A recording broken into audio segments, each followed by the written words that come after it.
Hello hello hello. तो क्या हाल है बच्चा party. Welcome welcome welcome to the channel. तो एक बार फिर वापस आ चुका हूँ एक और ज़बरदस्त धमाकेदार सुपर डुपर अमेजिंग वीडियो लेके। और आज की इस वीडियो में हम बात करने वाले हैं एनसीईआरटी सॉल्यूशंस की। कौन से? क्लास 6 की जो सोशल साइंस सिविक्स का जो आपका 4th चैप्टर। भाई बड़ी लंबी हेडिंग है। चैप्टर का नाम है जी की elements of a democratic government. आखिर होता क्या है डेमोक्रेटिक गवर्नमेंट, ये हमने सीखा था लास्ट चैप्टर में। तो नई वीडियो देखी है तो कोई दिक्कत नहीं, इस चैप्टर में भी समझा देंगे। कोई टेंशन लोड है नहीं लेनी तुमको, सारा लोड अपन लेंगे, तुम बस चिल मार के पढ़ो। तो की एलिमेंट्स क्या होते हैं डेमोक्रेटिक गवर्नमेंट के, इस चैप्टर में आप समझोगे। मैं सिर्फ और सिर्फ आपको क्वेश्चन आंसर्स के फॉर्म में पूरा चैप्टर समझाने वाला हूँ। तो यार फोकस बनाए रखना। तो बिना किसी देरी के शुरू करते हैं आज की वीडियो। तो भाई क्या करें, किस्मत हमारी ऐसी है कि हमें सबसे पहले एनसीईआरटी के क्वेश्चंस करने ही होते हैं। भले ही वो कैसे भी हों, अच्छे हों बुरे हों, यूज़फुल हों या ना हो, बट आपको पढ़ने ही पड़ते हैं। बट हम अच्छे क्वेश्चन स्किप कर सकते हैं ना, हमारे पास फालतू टाइम तो है नहीं। तो इसीलिए मैं आपको लेके आ गया हूँ सीधे सेकंड क्वेश्चन पे, क्योंकि वही इंपॉर्टेंट है, फर्स्ट घटिया था। तो चलो पढ़ते हैं। What are the various ways in which people participate in the process of government. तो ऐसे कौन कौन से तरीके हैं जिससे लोग गवर्नमेंट के जो भी चीज़ें होती हैं उसमें कैसे पार्टिसिपेट करते हैं। पहले तो सेम लाइन चिपका दो फॉर आंसर को लंबा करने के लिए, सिंपल। उसके बाद देखते हैं पहला, by taking interest in the working of the government. सब कुछ शुरू कहाँ से होता है कि जो सरकार है वो काम कर रही है उसमें इंटरेस्ट लेने से। उसके बाद criticise the government on various unpopular issues. अरे भैया आप क्या कह रहे हो, क्रिटिसाइज करना, ये तो गलत बात है। नहीं, देखो ऐसा है, जब भी कोई पार्टी गवर्नमेंट बनाती है ना, मतलब कोई पार्टी इलेक्शन जीतती है, वो गवर्नमेंट बनाती है, उसके बाद उसके हाथ में बहुत सारी, इवन आप कह सकते हो पूरा देश चलाने की पावर आती है। तो अब ऐसा तो है नहीं कि वो जो 100 लोग बैठे हैं दुनिया में सब कुछ सही वही सोच सकते हैं। तो कभी कभी कुछ ऐसे डिसीजंस गवर्नमेंट लेती है जो लोगों के लिए सही नहीं होते। तो हमारे पास पूरा अधिकार है कि हम ऐसे डिसीजंस के लिए अपोज करें, क्रिटिसाइज करें गवर्नमेंट को कि भाई ये जो आपका डिसीजन था ये गलत था, इसमें कोई दिक्कत नहीं है। ठीक है, समझ रहे हो ना, ये हमारा राइट है। नेक्स्ट चीज़ है बाय टेकिंग आउट रैलीज। कई बार आपने देखा होगा गवर्नमेंट की रैलीज, कभी कभी गवर्नमेंट रैलीज होती हैं, कभी कभी एंटी गवर्नमेंट रैलीज होती हैं। ठीक है, तो गवर्नमेंट रैलीज क्या होती हैं, जैसे कोई आप गवर्नमेंट का कोई बहुत बड़ा सीएम आ रहा है तो उनके लिए रैली निकाली जाती है ना। या फिर कभी कभी एंटी गवर्नमेंट रैली भी, कोई आपका गवर्नमेंट की तरफ से रूल आया जो लोगों को नहीं अच्छा लग रहा, तो लोग क्या करेंगे, रैली निकालेंगे, धुआंधार तरीके से प्रोटेस्ट करेंगे। अगला है by holding signature campaigns. Signature campaigns होते हैं जैसे गवर्नमेंट, सेम मैं आपको जो चीज़ बता रहा हूँ, मानो गवर्नमेंट का कोई एक ऐसा डिसीजन था जो लोगों को नहीं अच्छा लग रहा, तो लोग कैंपेन करते हैं उसके खिलाफ। ठीक है, by opposing various unpopular resolution bills issues in state legislatures and parliament through their representatives। ठीक है, अब देखो ये सारे तो आंसर थे जो आपको एनसीईआरटी के थ्रू लिखने ही पड़ते हैं, क्योंकि एनसीईआरटी इसी तरीके से लिखी गई है। बहुत पुरानी बुक है, मैं तो आपको सच बताता हूँ। ठीक है, बहुत घिसी पिटी कुछ ऐसी चीज़ें लिखी हैं जो जिनकी नीड नहीं है। जैसे इसमें आप देख रहे हो ना, सारी चीज़ें सेम चीज़ को ही आंसर करती हैं। बट अगर आप आज के टाइम पे मुझसे पर्सनली पूछो ना, एक बड़े भाई होने के नाते मैं आपको समझाता हूँ कि आप गवर्नमेंट में कैसे पार्ट लेते हो। आप सिंपल, आप रोड पे चल रहे हो ना, अगर आप सिंपल सी बात है, आप चालान, जैसे चालान कट जाता है ना, ऐसी छोटी छोटी चीज़ें, जैसे आप ट्रैफिक रूल्स का आप मानोगे ट्रैफिक रूल्स। ठीक है, अगर आपके जो डॉक्यूमेंट्स हैं आपके, मतलब अभी तो आप बहुत छोटे हो ना, बड़े होगे, डीएल बनवाओगे, पैन कार्ड बनवाओगे, ये सब चीज़ें अगर आप प्रॉपरली ये सब बनवाते हो, सही अपना टैक्स भरते हो, तो आप एक तरह से गवर्नमेंट की वर्किंग में ही पार्ट ले रहे हो। ठीक है, बस आपको ज़्यादा टाइम वेस्ट नहीं करा।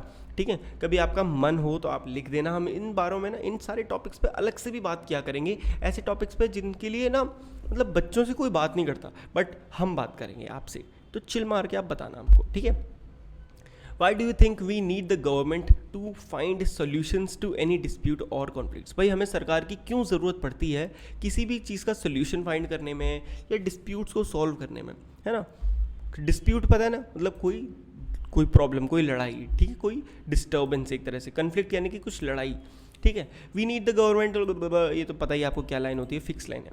अब देखो, डिस्प्यूट और कन्फ्लिक्ट जो होते हैं वो क्या होते हैं, प्रोग्रेस के रास्ते का एक पत्थर है। अगर आपको प्रोग्रेस करनी है तो आपको इन चीज़ों को डील करना ही पड़ेगा, रोकना ही पड़ेगा। अगर देश में कन्फ्लिक्ट चल रहा है तो क्या देश कभी भी डेवलप कर पाएगा? जी नहीं, डेवलप, इंटरनल कन्फ्लिक्ट्स नहीं होने चाहिए देश में।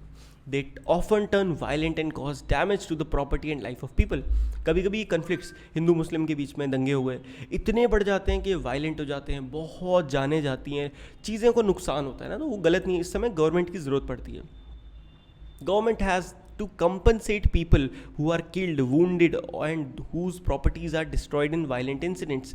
ठीक है, अब गवर्नमेंट की ये भी जिम्मेदारी है कि भाई जो भी इंसान बेफालतू के वायलेंट दंगों में, इन चीज़ों में मारा गया, उनको कंपनसेट करना, उनकी फैमिली का ख्याल कौन रखेगा? गवर्नमेंट रखेगी। Crores of rupees are spent on the committees and commission. बहुत सारी कमीशंस होती हैं, जैसे कि फाइनेंस कमीशन, कोई मतलब बहुत ऐसी कमीशन है बड़ी बड़ी, जिसके लिए हज़ारों करोड़ों रुपए गवर्नमेंट खर्च करती है जिन चीज़ों पर।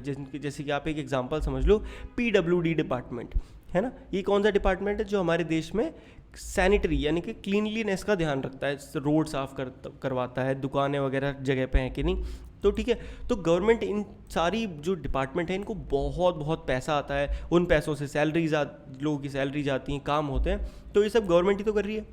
The attention of the government is diverted towards welfare measures. ठीक है, अब क्या होगा, हमें गवर्नमेंट की ज़रूरत क्यों होगी? क्योंकि उससे गवर्नमेंट एक अच्छे वेलफेयर मेजर्स की तरफ ध्यान दे पाएगी। भाई गवर्नमेंट होगी तो अच्छी चीज़ों पर भी तो ध्यान देना पड़ेगा ना। What actions do the government take to ensure that all people are treated equally? भाई ऐसे कौन कौन से गवर्नमेंट एक्शंस लेती है जिससे ये चीज़ इंश्योर हो कि सारे लोग बराबर तरीके से ट्रीट किए जाते हैं, समझते हैं। The government ensures that the constitutional provisions are implied in the country. बात कहने का मतलब सिंपल ये है कि हमारे देश का हर इंसान कॉन्स्टिट्यूशन के अंडर में आता है। कॉन्स्टिट्यूशन क्या है? एक ऐसी बुक है जिसके अंदर हमारे देश के सारे रूल्स एंड रेगुलेशंस लिखे हुए हैं। तो अब आप चाहे प्राइम मिनिस्टर हो, चाहे आप एक रोड पे चलते हो भिखारी, आपके लिए रूल सेम है। जो रूल एक प्राइम मिनिस्टर के लिए, वही रूल एक रोड पे चलते भिखारी के लिए। Rules are rules. तो बस यही चीज़ लिखिए। It makes laws and enforces them to abolish all sorts of discrimination.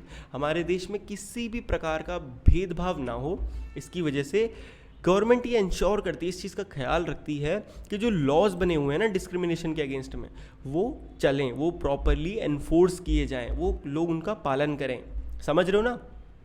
It makes provisions to provide equal facilities to all classes of people, promotion of education among girls and economically backward classes. ये ऐसे ऐसे provision बनाती है government. Provision यानी कि ऐसे ऐसे rules, समझ लो सिंपल शब्दों में, जो क्या करते हैं, इक्वल फैसिलिटीज़ देते हैं सभी क्लास के लोगों को, चाहे आप मिडिल क्लास हो, गरीब हो, बहुत अमीर हो, डजेंट मैटर। गवर्नमेंट जो स्कूल है वो तो फ्री है, कोई फ़र्क नहीं पड़ता आपके पापा क्या करते हैं, वो सबके लिए फ्री है। उसी के साथ साथ गर्ल एजुकेशन, हमारे देश में गर्ल्स को, भाई आपको पता ही है, अब ये चीज़ें बहुत कम हो गई हैं, बट पहले लोग ना लड़कियों को पढ़ाते भी नहीं थे। तो गवर्नमेंट ने बहुत सारी ऐसी चीज़ें करी जिससे, जैसे कि फ़ीस ना लेना, इस तरीके की चीज़ें, ताकि लोग पढ़ाएं। एंड इकोनॉमिकली बैकवर्ड क्लास, ऐसे भी लोग जो भाई अच्छी कास्ट से नहीं आते थे, अच्छी तो नहीं मतलब आप ऐसा समझ लो ना, लोअर कास्ट से नहीं आते थे, तो वो अब उनके लिए कैसे करके रिजर्वेशन लाओ या कुछ करो जिनसे वो भी पढ़ सकें। These are some of the actions that government takes to ensure equality among the people. ठीक है जी। अगला बकवास क्वेश्चन है, इसको आप छोड़ दो, मतलब ऐसे समझ लो कि आइडियाज़ ऑफ डेमोक्रेटिक गवर्नमेंट क्या है, ये चैप्टर का मेन वो पॉइंट पूछ रहा है। ठीक है, बस इतना क्वेश्चन है। तो क्या क्या है? पहला है इक्वालिटी एंड जस्टिस। गवर्नमेंट का की आइडिया क्या है कि हमारे देश में एक इक्वालिटी रहे और सबको जस्टिस मिले। Ban on untouchability, very important चीज़ क्या है, डिस्क्रिमिनेशन खत्म हो भैया। No discrimination on the basis of caste, creed and sex. Sex यानी कि जेंडर, कास्ट यानी कि आपकी कास्ट, पता ही आपको, क्रीड आप कहाँ से बिलोंग करते हो, ये सारी चीज़ों, किसी भी चीज़ के ऊपर आपके ऊपर कैसा भी कोई डिस्क्रिमिनेशन ना हो। अनटचेबिलिटी यानी कि अछूत, कि ये अछूत है, ये चीज़ बंद हो जाए। Boys and girls are equal, फिर वो इक्वलिटी वाली बात आ गई। नो डिस्क्रिमिनेशन अगेंस्ट एनीवन, मतलब ले दे के बस एक आपको चीज़ समझनी है कि हमारे देश में हर व्यक्ति, हर नागरिक, हर सिटीज़न बराबर है, उनके पास इक्वल राइट्स हैं। ठीक है जी। तो ये थे कुछ एनसीईआरटी क्वेश्चन। अब हम चलते हैं कुछ नाइस अच्छे क्वेश्चंस की तरफ, जो आपको चैप्टर को और अच्छे से समझने में मदद करेंगे। ठीक है जी, तो समझते हैं। Very super duper important question, what do you mean by apartheid? पक्का आएगा ये क्वेश्चन, पक्का जी। अपार्थीड क्या होता है? Apartheid means separation of people on the basis of race are known as apartheid laws. ठीक है भाई, साउथ अफ्रीका में ये चीज़ हुई थी, वहाँ पे एक ट्रेंड आया था अपार्थीड वाला। जैसे हमारे देश में मतलब डिस्क्रिमिनेशन साफ भाषा में कहेंगे, वहाँ पे एक नया लॉ आ गया था, अपार्थीड, एक नया टर्म बना था। सिंपल क्या कहा जाता था कि ऐसे लोग जो बहुत छोटी कास्ट के हैं, छोटी मतलब ऐसे लोअर उसके हैं ना, उनको अलग रखा जाए, उसे अपार्थीड कहते हैं। समझ में आया? देखो, name the party, very very important question again, इसके बारे में भी हम और पढ़ेंगे और समझेंगे। ऐसी पार्टी का नाम बताओ जिसने अपार्थीड का जो सिस्टम था, सिस्टम क्या था अपार्थीड का, लोगों को अलग कर देना जो छोटी कास्ट के हैं, उसके अगेंस्ट में लड़े थे। वो कौन थे? द अफ्रीकन नेशनल कांग्रेस, ये पार्टी थी। इसका लीडर कौन था? इसका लीडर था नेल्सन मंडेला, इसका नाम आपने पक्का सुना होगा। ठीक है, तो वो उन्होंने ये पूरा मूवमेंट लीड किया था। पढ़ेंगे इसके बारे में, थोड़ा पढ़ेंगे अभी और अच्छे से। How does our society view boys and girls? Simple question ये पूछ रहा है कि हमारे देश में लड़कियों और लड़कों के बीच में क्या क्या वो है, मतलब कैसे ट्रीट किया जाता है। बहुत सिंपल, आप पढ़ने की ज़रूरत नहीं है।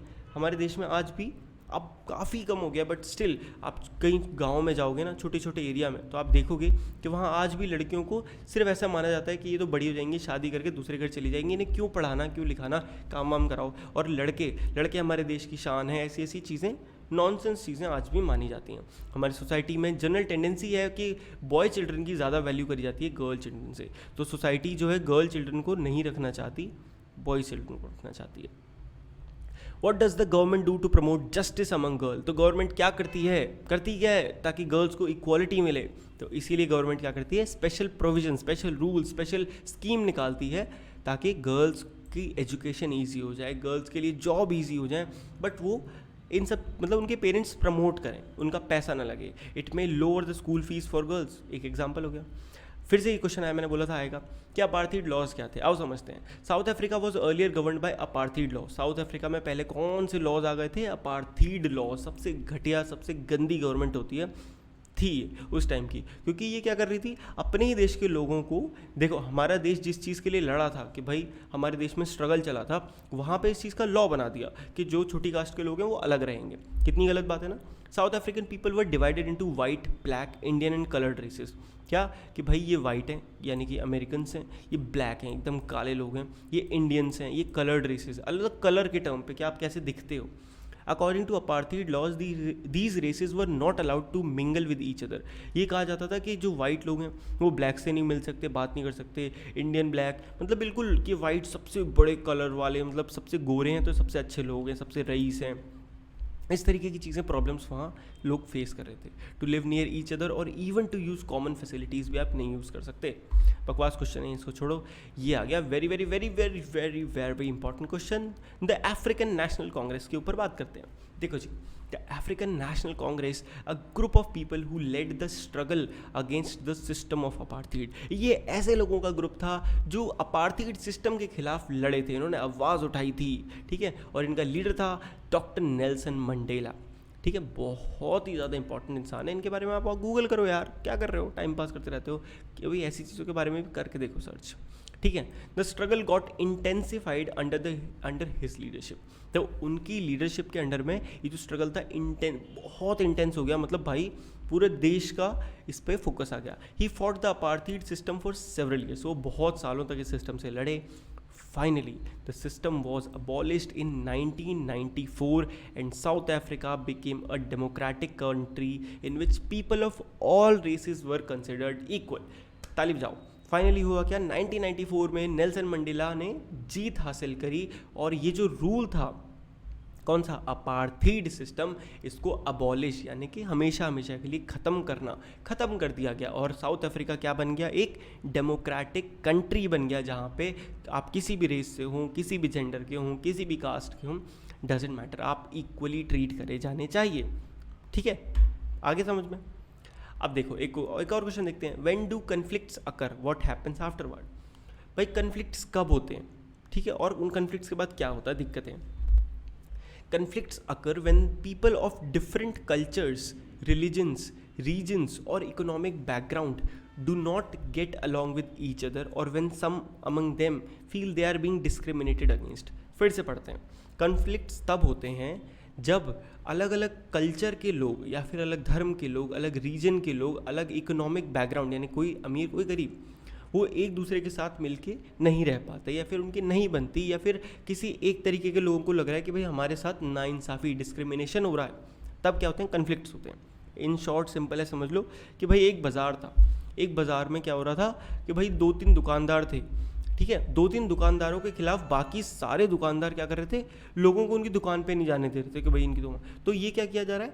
तो उन्हें लगेगा ना, तो इससे क्या होगा? एक कन्फ्लिक्ट, एक लड़ाई, एक पंगा शुरू हो जाएगा।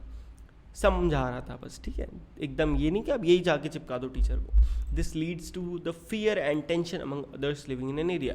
आफ्टरवर्ड्स क्या होता है, इससे क्या होता है, एक टेंशन, या फिर कभी कभी तो वायलेंट हो जाता है, तो दंगे हो जाते हैं, या फिर वहाँ के जो लोग रहते हैं ना उनके लिए बहुत टेंशन हो जाती है। बस अब हम ये लास्ट क्वेश्चन और पढ़ेंगे बस। How do reverse become a source of conflict between states. तो भाई जो रिवर्स हैं वो सोर्स ऑफ कन्फ्लिक्ट स्टेट्स के बीच में कैसे बन जाते हैं, समझते हैं। ये इंडिया का एक इंपॉर्टेंट केस है, इसलिए आपको पता होना चाहिए। देखो जी, ऐसा है, river can also become a source of conflict between states. Same line चिपका दी। अ रिवर में begin in one state, flow through another state and and in a third. एक रिवर तो पता नहीं है कि भाई कौन सा स्टेट में मुझे रहना है, वो एक से चल सकती है, दूसरे में जा सकती है और तीसरे में ख़त्म हो सकती है। रिवर है। The sharing of river water between different states that the river goes through is becoming an issue of conflict. तो प्रॉब्लम वहाँ से आती है कि भाई देखो, एक रिवर में बहुत सारा पानी होता है और उस पानी को एक सरकार यूज़ करती है, मतलब सिंपल सी बात है, एक शहर यूज़ करता है, स्टेट यूज़ करता है। अब प्रॉब्लम ये है कि कौन कितना पानी यूज़ करेगा, इसके ऊपर हो जाता है conflict. We can cite an example of Kaveri river, very important example, मैंने आपको बताया ना। देखो, और ये भी 10 साल पुराना है, आज का नहीं, बहुत साल पुराना है, अब तो ठीक भी हो गया। Kaveri water dispute between Karnataka और तमिलनाडु के बीच में ये चलता था। The water stored in the Krishna Sagar dam in Karnataka is used for irrigating a number of district and for meeting the needs of city of Bangalore. तो क्या होता था, कर्नाटका में कृष्ण सागर डैम पे पानी इकट्ठा होता था और वो यूज़ होता था। The water stored in Mettur dam in Tamil Nadu is use for crops growing in the delta region of state. वहाँ पे तमिलनाडु में कौन सा डैम था आपका, मेथूर डैम, जिससे बाकी चीज़ें होती थी। अब a conflict arises because both dams are लिखा है, ठीक है, गलत हो गया थोड़ा सा, are on the same river. अब टेंशन ये हो गई कि दोनों ही जो डैम थे वो सेम रिवर पे थे। The downstream dam in Tamil Nadu can only be filled up if water is release from the upstream one located in Karnataka. Therefore both states can't get as much as water as they need for people in the states. अब देखो, ऐसे समझो, एक minute रुकना, sorry यार, मैंने सोचा थोड़ा पेन वैन का तुम्हारे लिए इंतजाम करूं, बट बहुत झाड़ हुआ। सिंपल सी बात ऐसे समझ लो कि ये एक डैम है, ठीक है, और इधर ये एक डैम है, ठीक है। अब जो रिवर है वो ऐसे बहती हुई यहाँ से यहाँ तक निकल रही है, ठीक है। ये बीच की ये जो लाइन आ रही है ना, ये क्या है, बाउंड्री है तमिलनाडु और कर्नाटका के बीच की। अब भाई ये डैम है, डैम क्या करता है, पानी रोक लेता है, तो इसने पानी रोक रखा है। अब भाई इन्होंने पानी रोक लिया, अपने लिए यूज़ कर रहे हैं, ये बेचारे इंतज़ार कर रहे हैं, अरे भैया हमारे पास पानी कब आएगा, कब आएगा, समझ रहे हो ना क्या दिक्कत होती थी। तो इसी वजह से कन्फ्लिक्ट शुरू हो गए। Now it is the job of central. अब ऐसे टाइम पे कौन काम करता है, तो भाई दो स्टेट आपस में लड़ रही हैं, तो उनसे बड़ा कौन है, उनसे बड़ा है सेंट्रल गवर्नमेंट। आपको समझाया था मैंने गवर्नमेंट का क्या सीन है, स्टेट गवर्नमेंट फिर सेंट्रल गवर्नमेंट। तो सेंट्रल गवर्नमेंट को बीच में आना पड़ता है और fair distribution is worked out in both state. कुछ ऐसा करा जाता है जिससे दोनों ही स्टेट्स के बीच में कोई दिक्कत ना हो, सबको बराबर पानी मिले। तो इसी के साथ चैप्टर होता है समाप्त। जय बजरंगबली। बहुत मज़ा आया पढ़ा के। अगर आपको मज़ा आया पढ़ के, क्या कर रहे हो यार, वीडियो को लाइक करो, चैनल को सब्सक्राइब ठोको अगर अभी तक नहीं ठोका है, और क्या रह गया, कमेंट, भाई कमेंट करके जाया करो। कमेंट नहीं करते हो, what is going on guys. तो मिलते हैं आपसे नेक्स्ट वीडियो में, तब तक के लिए goodbye, take care and पढ़ते रहिए, मौज लेते रहिए।